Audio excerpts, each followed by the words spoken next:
Buenas noches. Si puedes hacerlo, apaga la luz antes de escuchar esta historia, porque lo que voy a contar ocurrió exactamente así, en completa oscuridad. Cuando yo era niño, vivíamos en una casa donde los apagones eran algo normal. No era como ahora, que la luz se va por un rato y regresa. En esa época, 2 o 3 veces al año, se iba la electricidad y no regresaba hasta la mañana siguiente. Era algo que todos los vecinos sabían y aceptaban. Pero para mí, lo peor no era quedarnos sin televisión o sin la lámpara de mi escritorio.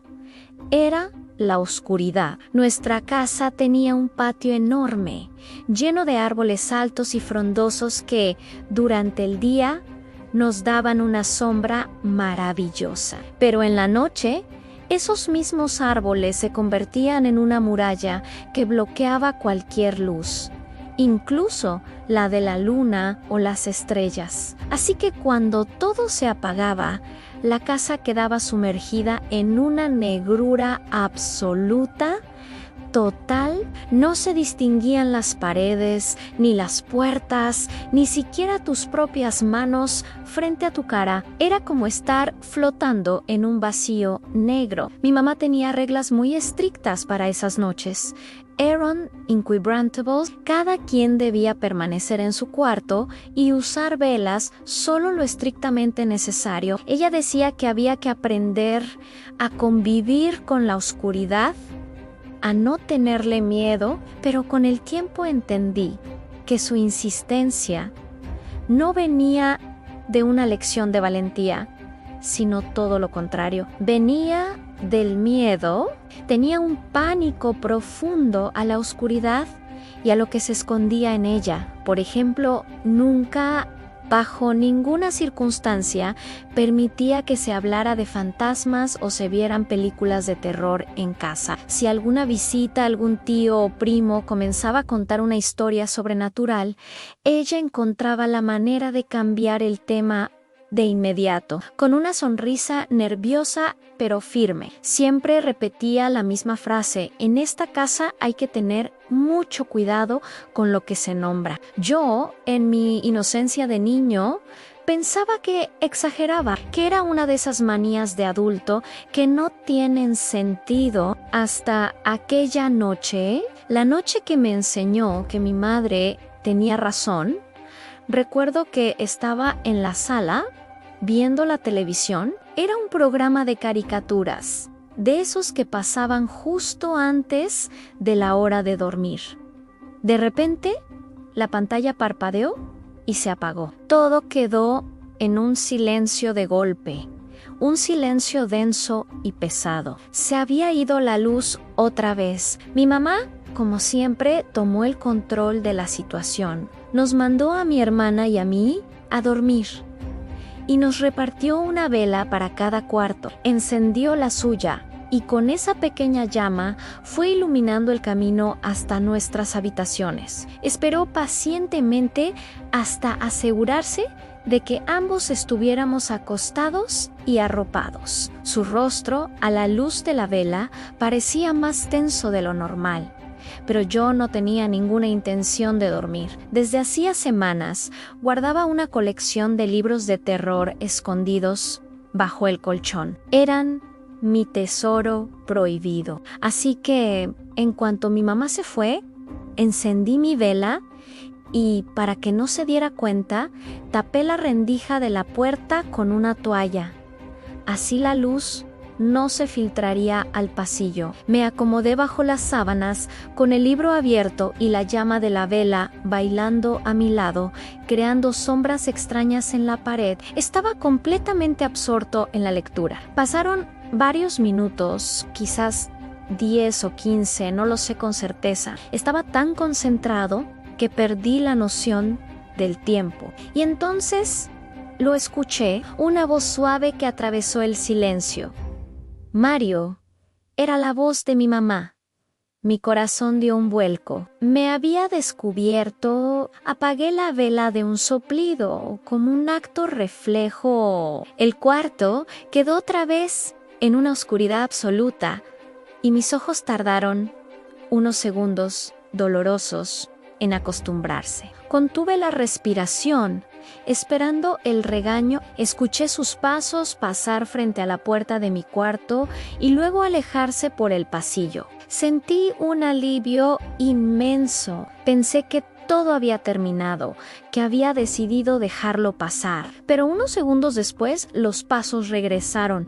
Esta vez eran diferentes.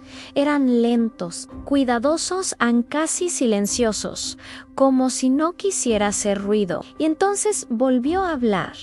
Su voz era casi un susurro, justo al otro lado de la puerta. Mario, ven. Rápido. Algo en su tono me puso nervioso. No sonaba molesta. No había enojo en su voz. Sonaba urgente, preocupada, como si algo malo estuviera pasando. Lentamente me levanté de la cama y abrí la puerta. El pasillo estaba oscuro, pero logré distinguir su silueta de pie frente a mí. Sentí su mano tomar la mía.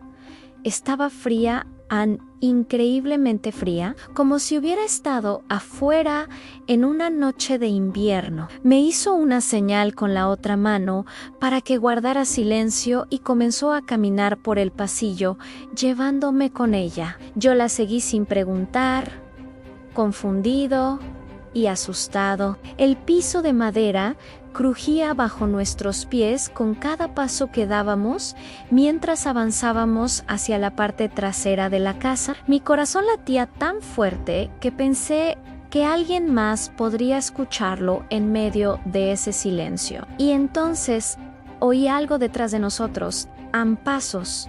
Venían del cuarto de mi mamá. Nos detuvimos de golpe. La puerta de la habitación de mis padres se abrió lentamente, con un chirrido que me heló la sangre. Apreté más fuerte la mano fría que me guiaba, y esa mano me jaló suavemente, instándome a seguir. Continuamos caminando hacia la puerta trasera, la que daba al patio oscuro. Ya estábamos a punto de salir, a solo unos metros de la puerta, cuando escuché una voz detrás de mí, una voz que conocía perfectamente. Mario, ¿a dónde vas?